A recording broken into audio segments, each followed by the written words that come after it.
اور میری آیتوں کے بدلے تھوڑی سی قیمت نہ لینا، اور جو اللہ کے نازل فرمائے ہوئے احکام کے مطابق حکم نہ دے تو ایسے ہی لوگ کافر ہیں۔ قرآن کا فتویٰ تو یہ کہ تم کافر ہو۔ ہاں، انفرادی طور پر تم مسلمان ہو، اجتماعی طور پر قومی سطح پر تم کافر ہو۔ وَمَن لَّمْ يَحْكُم بِمَا أَنزَلَ اللَّهُ فَأُولَٰئِكَ هُمُ الْكَافِرُونَ۔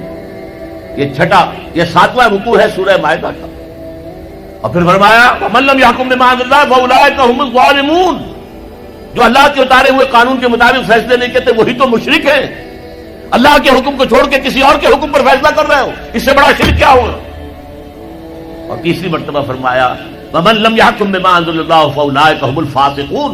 وہی تو فاسق ہیں، فاجر ہیں، وہی تو سرکش ہیں، وہی تو باغی ہیں، وہی تو غدار ہیں اللہ کے، جو اللہ کی شریعت کے مطابق فیصلے نہیں کرتے۔ اب ان تین آیتوں کی روح سے سمجھ لیجیے ہم کہاں کھڑے ہیں، کیا کر رہے ہیں۔ دیکھیے میں آپ کو ایک مثال دیتا ہوں۔ ہماری آبادی کا میں سمجھتا ہوں اکثریت تو وہ ہے جو نماز روزے کے لیے پابند نہیں ہے۔ ان چیزوں کا چرچا شہروں میں زیادہ، دیہات میں بہت کم رہ گیا، بہت کم، بہت کم۔ اور ہماری 70% آبادی دیہات کے اندر۔ اچھا، جو نمازیں پڑھتے روزے رکھتے ہیں، خاص طور پر شہروں کے کاروباری لوگ، وہ بلیک مارکیٹنگ بھی کرتے ہیں، وہ حسابات بھی غلط دیتے ہیں، جھوٹ بولتے ہیں، جھوٹ یا حلف اٹھاتے ہیں یہ حساب ہم حلفیہ میں کہہ رہا ہوں یہ حساب صحیح ہے، جبکہ حساب غلط ہے۔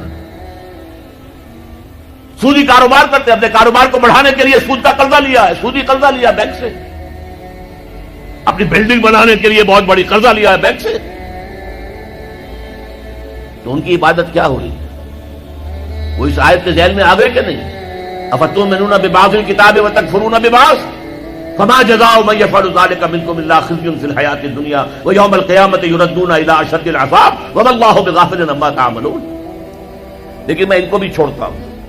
فرض کیجئے ایک شخص ہے، نماز پڑھتا ہے پوری 5 وقتہ مسجد میں، رمضان کے روزے رکھتا ہے، اور بھی اللہ توفیق دیتا ہے، ایام 20 کے روزے رکھ لیتا ہے، یا ہفتے میں 2 روزے رکھتا ہے، سوموار کے اور جمعرات کے وغیرہ، زکوٰۃ دیتا ہے، کاروبار بھی سارے حلال کر رہا ہے، حرام نہیں کر رہا، سود میں بھی براہ راست ملوث نہیں ہے، نہ پیسہ سود پہ اوپر بینک میں رکھ کر سود کھایا، نہ سود پر قرضہ لے کر کوئی اپنا کاروبار بڑھایا، نہ کوئی اپنا کارخانہ لگایا، نہ کوئی اپنی بلڈنگ اونچی بنائی۔ پردہ بھی اس نے اپنے گھر میں بالکل شرعی نافذ کر دیا۔ وہ اس پورے اسلام پر کاربند ہے جس میں وہ کاربند ہو سکتا ہے اس وقت، لیکن وہ اس قوم کا فرد ہے جو قوم اللہ کے فتوے کے مطابق کافر قوم ہے، جو اللہ کے فتوے کے مطابق مشرک قوم ہے، جو اللہ کے فیصلے کے مطابق فاسق و فاجر قوم ہے۔ قوم کے فرد تو ہم اسی کے ہیں۔ چور کا ہاتھ تو نہیں کاٹا جا رہا، ڈاکوؤں کو وہ سزا تو نہیں جا رہی سورہ مائدہ میں جو آئی ہے، ان کے ہاتھ اور پاؤں مقابل سم سے کاٹ دیے جائیں، یا یہ کہ انہیں ملک سے باہر دفع کر دیا جائے، قتلوا تقتیلا، ان کے ٹکڑے کر دیے جائیں۔ ڈاکوؤں کو کوئی سزا ملتی ہے ایسی؟ اب تو پکڑنے کا کیا سوال، پکڑ گئے تو رشوتیں دے کر چھوٹ جائیں گے۔ یہاں تو عدل بھی جو ہے خریدا جا سکتا ہے بڑے آرام سے، اور نہیں تو 4-6 مہینے جیل میں رہ لیں گے۔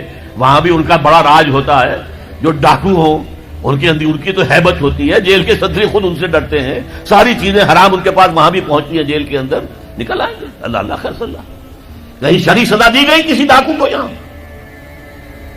ابھی تو یہ بڑی بحثیں چل رہی ہیں، حدود قوانین جو بنائے گئے تھے وہ بڑی جلدی میں بنائے گئے تھے، کچھ خلا اس میں رہ گئے ہیں، لیکن اصل میں جو لوگ شور مچا رہے ہیں وہ تو وہ ہیں جو کہتے ہیں کہ یہ اسلامی سزائیں وحشیانہ ہیں۔ بے نظیر بھٹو کا کہنا ہے یہ وحشیانہ سزائیں ہیں، اللہ کی دی ہوئی سزائیں وحشیانہ ہیں، معاذ اللہ ثم معاذ اللہ ثم معاذ اللہ، کلمہ کفر ہے۔ لیکن تم کہو کہ اسلام کا نظام ہم قائم کریں گے، نہیں کرنے دیں گے تمہیں کبھی بھی۔ تم چاہو کہ تم اسلام کا معاشی نظام قائم کرو، کبھی اجازت نہیں دیں گے۔ تم چاہو کہ اسلام کی معاشرتی اقدار کو تم قائم کرو، کبھی نہیں کرنے دیں گے۔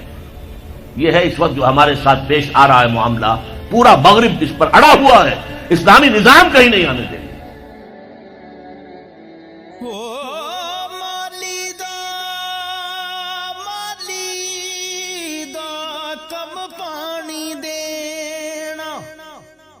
پر مشکاں پوے ہو مالک دا کم پھل پھل لاوے یا نہ